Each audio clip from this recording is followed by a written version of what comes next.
Hello बच्चों, कैसे हैं आप सब। चलिए, आज हम अपना नया लेक्चर देखेंगे जिसका नाम है ब्लैक बॉडी रेडिएशन।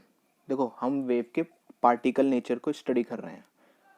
ठीक है, हम लाइट के पार्टिकल नेचर को स्टडी कर रहे हैं, तो उसमें हमने एक थ्योरी पढ़ ली अपनी, फोटो इलेक्ट्रिक इफेक्ट। अब ये दूसरी थ्योरी है, ये भी हमारे लाइट के पार्टिकल नेचर को एक्सप्लेन करेगी। ठीक है, तो सबसे पहले हम इसमें इंट्रोडक्शन देखेंगे, उसके बाद हम इंपॉर्टेंट डॉट्स देखेंगे इसके। ठीक है, तीसरा इसका फैक्टर्स अफेक्टिंग देखेंगे जो कि केवल एक है, टेम्परेचर। और चौथा देखेंगे हम इसकी ग्राफिकल स्टडी जो कि बहुत इंपॉर्टेंट है। ठीक है, तो चलिए शुरू करते हैं। देखो, ब्लैक बॉडी रेडिएशन समझने से पहले एक चीज समझो। सपोज मेरे पास एक बॉडी है, उस पर मैंने लाइट डाली, तो वो क्या क्या कर सकती है। हो सकता है वो लाइट को एब्जॉर्ब कर ले, हो सकता है वो लाइट को रिफ्लेक्ट कर दे, या हो सकता है वो लाइट को ट्रांसमिट कर दे। तीन चीजें हो सकती हैं। ठीक है, तो जो ब्लैक बॉडी है उसमें से वो पहली चीज करती है क्या, वो सारी लाइट को एब्जॉर्ब कर लेगी। ठीक है, कैसे करेगी अभी देखते हैं। दूसरा क्वेश्चन ये है कि what makes the body black. आखिर कोई चीज ब्लैक है तो क्यों है। सर उसका कलर है वो, कैसी बात कर रहे हो आप। हाँ तो ठीक है, कलर क्यों आता है। मुझे कोई चीज ब्लू दिख रही है तो क्यों दिख रही है, कोई चीज रेड दिख रही है तो क्यों दिख रही है आखिर। तो इस बात को समझो। देखो, जो हमारी लाइट किसी ऑब्जेक्ट पे गिरती है, आपको ये तो मालूम है कि लाइट जो होती है वो काफी सारी वेवलेंथ्स पे, मतलब उनका कॉम्बिनेशन होती है। जैसे कि व्हाइट लाइट है तो वो स्पेक्ट्रम बनाती है, विवग्योर बनाती है, उन सबका कॉम्बिनेशन, उन सारे कलर्स का। तो ऐसे करके, तो जब मैंने लाइट गिराई, तो हो सकता है वो जो सब्सटेंस है वो एक पर्टिकुलर वेवलेंथ की लाइट को एब्जॉर्ब कर लेगा। ठीक है, और एक हर कलर का अपना एक कॉम्प्लीमेंट्री कलर होता है। जैसे वॉयलेट का हो गया येलो। मतलब अगर मैंने लाइट फेंकी और उसने उसमें से वॉयलेट कलर को एब्जॉर्ब कर लिया, तो वो येलो कलर को रिफ्लेक्ट करेगी, और वो येलो कलर को रिफ्लेक्ट करेगी मतलब हमें येलो कलर ही दिखेगा। ये समझ आ गई। ठीक है, अब समझते हैं कोई बॉडी ब्लैक क्यों हुई। ब्लैक होने का मतलब है कि उसने सारे कलर्स को एब्जॉर्ब कर लिया, किसी कलर को रिफ्लेक्ट ही नहीं किया, है ना। तो यहां से मुझे समझ आ रही है ब्लैक बॉडी क्या चीज है। इसलिए मैंने बोला कि ब्लैक बॉडी कौन सी बॉडी है, जो सारी वेवलेंथ्स को एब्जॉर्ब कर ले, सारी एनर्जी को एब्जॉर्ब कर ले, है ना। इसीलिए मना किया जाता है कि गर्मियों में काले कलर के कपड़े नहीं पहनने चाहिए। क्यों। सूरज की लाइट आई, सारी लाइट को वह एब्जॉर्ब करेगा, आपको ज्यादा गर्मी लगेगी। इसीलिए गर्मियों में काले कलर के कपड़े पहनने को अवॉइड किया जाता है। ठीक है, तो एक चीज समझ में आ गई कि ब्लैक बॉडी आखिर ब्लैक क्यों है, कोई चीज ब्लैक क्यों है। ठीक है, ब्लैक बॉडी की तो अभी बात करेंगे। तो चलो शुरू करते हैं ब्लैक बॉडी की बात। ब्लैक बॉडी क्या है। An ideal body which emits and absorbs radiations of all frequencies uniformly, point to be noted, uniformly, is called a black body, and the radiations emitted by such a body is called the black body radiations.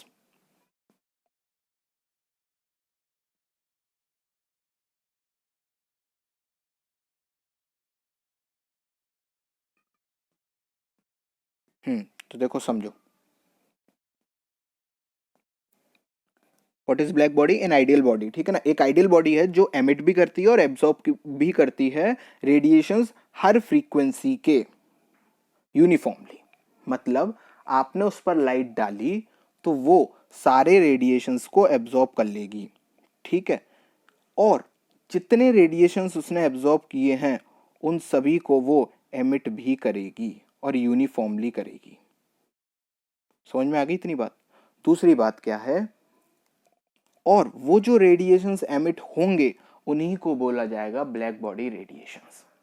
मतलब क्या है, एक body है, मैंने उस पर light डाली, उसने सारी लाइट को एब्जॉर्ब कर लिया। ठीक है, एब्जॉर्ब करने के बाद अब वो लाइट को एमिट कर रही है।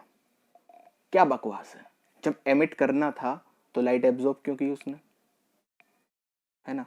और पूरी लाइट एब्जॉर्ब कर रही है, पूरी लाइट ही एमिट कर रही है, अपने पास कुछ नहीं रख रही। कितनी ईमानदार है।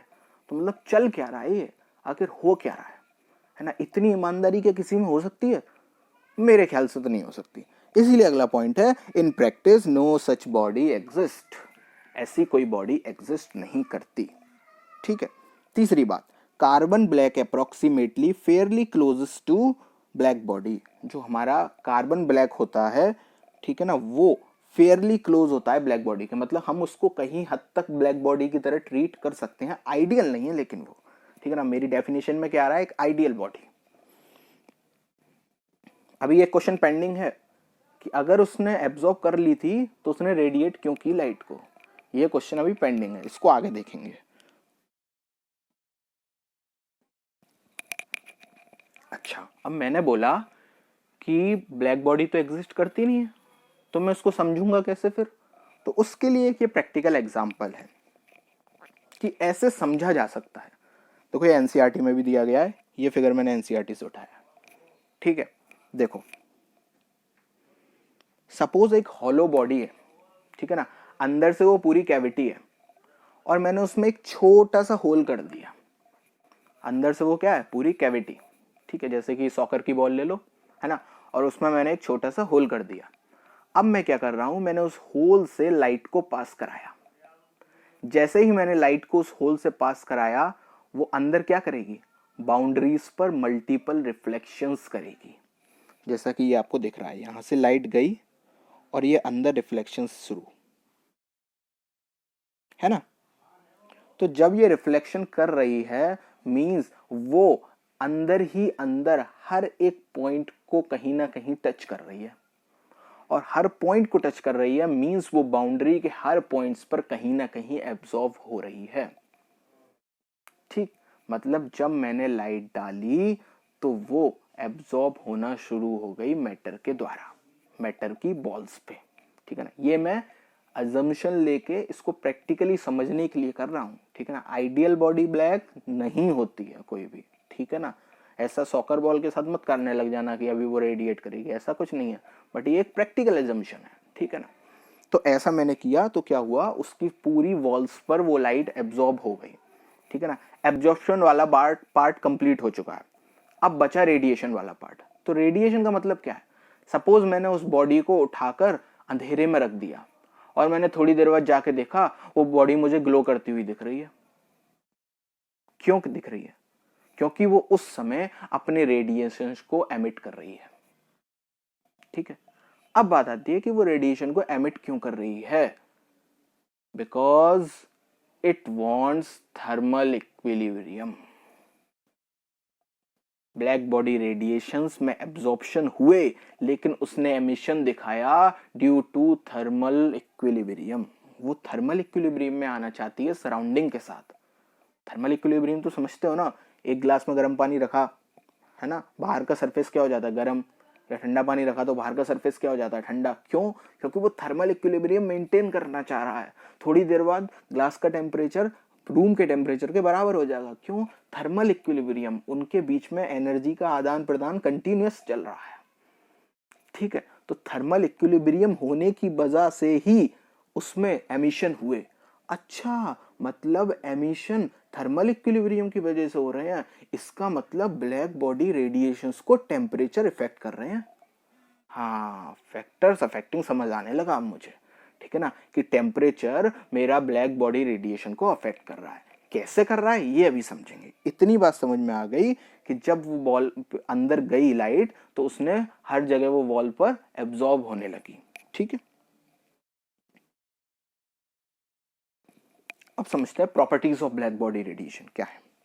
देखो, a black body is also a perfect radiator of radiant energy, ठीक है ना। ब्लैक बॉडी परफेक्ट रेडिएटर होती है, जितनी एनर्जी एब्सॉर्ब करेगी उतनी पूरी ही वो रेडिएट कर देगी, अपने पास कुछ नहीं रखेगी। दूसरी बात, ए ब्लैक बॉडी, या ब्लैक बॉडी लिख दिया भूल से, ब्लैक बॉडी है। A black body is in thermal equilibrium with its surrounding. Black body जो होती है वो थर्मल इक्विलिब्रियम में होती है अपने सराउंडिंग के साथ, अभी समझ लिया है ना। इसी की वजह से तो वो क्या कर रही है, एमिशन। तीसरी बात, it radiates same amounts of energy per unit area as it absorbs from its surrounding in any given time. बहुत ईमानदार है, जितनी एनर्जी एब्जॉर्ब करेगी उतनी पूरी ही रेडिएट कर देगी, अपने पास कुछ नहीं रखेगी। ठीक है। चौथी बात, the amount of light emitted, मतलब intensity of light from a black body and its spectral distribution depends on its temperature. इसका मतलब क्या है कि वो जो रेडिएशन है ना, जो वो निकाल रही है, उसकी इंटेंसिटी कितनी होगी। इंटेंसिटी मतलब वो कितना ग्लो करेगी, है ना, उसकी वेवलेंथ कितनी होगी, वो किस बात पर डिपेंड करेगा, वो हमारा डिपेंड करेगा टेम्परेचर पर। ठीक है। मतलब टेम्परेचर बढ़ाएंगे तो हो सकता है बढ़ जाए, हो सकता है घट जाए, मुझे नहीं मालूम अभी, बट टेम्परेचर पर वो डिपेंड करेगी। इतना समझ आ रहा है। कैसे करेगी, थोड़ा सा ओवरव्यू लेते हैं अपने जनरल लाइफ एग्जांपल से। लोहे को गर्म करते हैं, हाँ करते हैं, तो क्या होता है, लोहा पहले तो गर्म होता है, गर्म हो रहा है मतलब वो एनर्जी को एब्जॉर्ब कर रहा है। ठीक है। फिर उसके बाद क्या होगा, एक टेम्परेचर आएगा जब वो रेड होना शुरू हो जाएगा, रेड हॉट आयरन बोलते हैं, है ना, मतलब वो अच्छे से ग्लो करता है, बुरी तरह रेड हो जाता है, बहुत गर्म। ठीक है ना, ये चीज हमने देखी है ना। तो वो उस समय क्या कर रहा है, वो रेडिएशन एमिट कर रहा है। लेकिन इसके बाद भी कुछ होता है, वो शायद हम लोगों ने नहीं देखा होगा। ठीक है ना, वो क्या होता है कि जैसे ही मैंने टेम्परेचर और बढ़ाया, वही रेड हॉट आयरन अब वाइट होना शुरू हो जाता है। गजब है। फिर थोड़ा सा मैंने टेम्परेचर बढ़ाया, वही white hot iron blue colour का हो जाता है। ये क्या हो रहा है, मतलब जैसे जैसे मैं टेम्परेचर बढ़ा रहा हूं, मेरी जो रेडिएशंस हैं उनकी इंटेंसिटी चेंज हो रही है, उनकी वेवलेंथ भी चेंज हो रही है, उनका स्पेक्ट्रा भी चेंज हो रहा है। ठीक है ना, जो कि तीसरा पॉइंट कह रहा है, the amount of light emitted, the intensity of radiation from a black body and its spectral distribution depends on its temperature. मतलब उनका स्पेक्ट्रल डिस्ट्रीब्यूशन भी टेम्परेचर पर डिपेंड कर रहा है ना। अब कैसे कर रहा है वो समझते हैं। देखो, at a given temperature the intensity of radiation emitted increase with the increase of wavelength। मतलब जैसे जैसे मैं अपनी वेवलेंथ को बढ़ाऊंगा, मेरी जो इंटेंसिटी है वो बढ़ेगी। ठीक है। रीचेस अ मैक्सिमम वैल्यू, और बढ़ बढ़ के एक मैक्सिमम वैल्यू तक जाएगी at a given wavelength and then start decreasing with further increase of wavelength. मतलब मैंने शुरुआत में जब वेवलेंथ बढ़ाई तो मेरी इंटेंसिटी बढ़ी, एक पर्टिकुलर टाइम आया जब वो इंटेंसिटी मैक्सिमम हो गई। अगर अब मैं वेवलेंथ बढ़ाऊंगा तो वो इंटेंसिटी डिक्रीज होना शुरू हो जाएगी। पहली बात ये हुई। दूसरी बात, as temperature increase maxima of the curve shifts to the shorter wavelength. ये क्या बात हुई, जैसे जैसे टेम्परेचर बढ़ रहा है, मैक्सिमा मेरा शॉर्टर वेवलेंथ की तरफ शिफ्ट हो रहा है। देखो, इसका मैक्सिमा ये, गलत, इसका मैक्सिमा ये, इसका ये, इसका ये, इसका ये और इसका ये, मीन्स मेरी लाइन कुछ इस तरीके से जा रही है मैक्सिमा की, है ना। मतलब जैसे जैसे मैं टेम्परेचर बढ़ा रहा हूँ, मेरी वेवलेंथ कम होती जा रही है, मतलब मेरी हाई इंटेंसिटी मुझे कम वेवलेंथ पे मिलती जा रही है। सर लोहे के केस में ऐसा हो रहा है क्या, देखो पहले क्या था, कम टेम्परेचर था तो कलर कौन सा दिख रहा था, रेड। फिर क्या हुआ, बहुत हाई टेम्परेचर पर कलर कैसे दिखने लगा, ब्लू। अच्छा एक मिनट, रेड की वेवलेंथ ज्यादा है या ब्लू की, रेड की वेवलेंथ ज्यादा है ना। रेड की तरफ जाते जाते वेवलेंथ बढ़ती है, इसीलिए हम गाड़ियों में रेड कलर की और येलो कलर की लाइट लगाते हैं। क्यों, क्योंकि उनकी वेवलेंथ ज्यादा है। सिग्नल्स के लिए हम रेड कलर का प्रयोग करते हैं, क्यों, उनकी वेवलेंथ ज्यादा है, दूर से दिख सकती है ना। तो इसीलिए रेड की वेवलेंथ क्या है, ज्यादा, और रेड हमें कब दिखा, कम टेम्परेचर पर। मींस इंटेंसिटी, इंटेंसिटी जो थी वो अब मुझे कम पे दिख रही है। मतलब टेम्परेचर जैसे जैसे मैं बढ़ा रहा हूं तो मुझे कम वेवलेंथ पर हाई इंटेंसिटी दिख रही है। ये मुझे आयरन वाले एग्जाम्पल से भी समझ में आता है। ठीक है ना, बहुत इंपॉर्टेंट है ये ग्राफ। ठीक है ना, यही ग्राफ हमें ये चीज समझाता है कि क्यों हाई टेम्परेचर पर वेवलेंथ कम करने से मुझे, मतलब वेवलेंथ, कम वेवलेंथ पर मुझे हाई इंटेंसिटी मिल रही है। ठीक है ना। और दूसरी बात क्या बताई इसने कि जैसे जैसे मैं टेम्परेचर बढ़ाऊंगा नहीं, एक पर्टिकुलर टेम्परेचर पर जैसे जैसे मैं वेवलेंथ बढ़ाऊंगा मेरी इंटेंसिटी बढ़ेगी, लेकिन एक टाइम के बाद वो इंटेंसिटी स्टॉप हो जाएगी, मतलब अब वो मैक्सिमम हो चुकी है। उसके बाद मैं जैसे ही वेवलेंथ बढ़ाऊंगा मेरी इंटेंसिटी कम होना शुरू हो जाएगी। इसका रीज़न आप लोगों के दिमाग में घूम रहा होगा क्या है, बट इसका रीज़न अनफॉर्चुनेटली हमारे कोर्स में नहीं है। आप चाहोगे तो कमेंट कर देना, मैं इंस्टा पे इसकी फ़ोटोज़ भेज दूंगा अपने चैनल पर केमिस्ट्री अड्डा पर, बट यहाँ इसका रीज़न बताना बिल्कुल बेकार होगा। क्यों? क्योंकि हमें अपने टॉपिक से भटकना पड़ेगा। इसके लिए प्लैंक्स की कुछ डिस्ट्रीब्यूशन लॉ हैं, उनको देखना पड़ेगा। उसने एक इक्वेशन दी थी, उसको देखना पड़ेगा।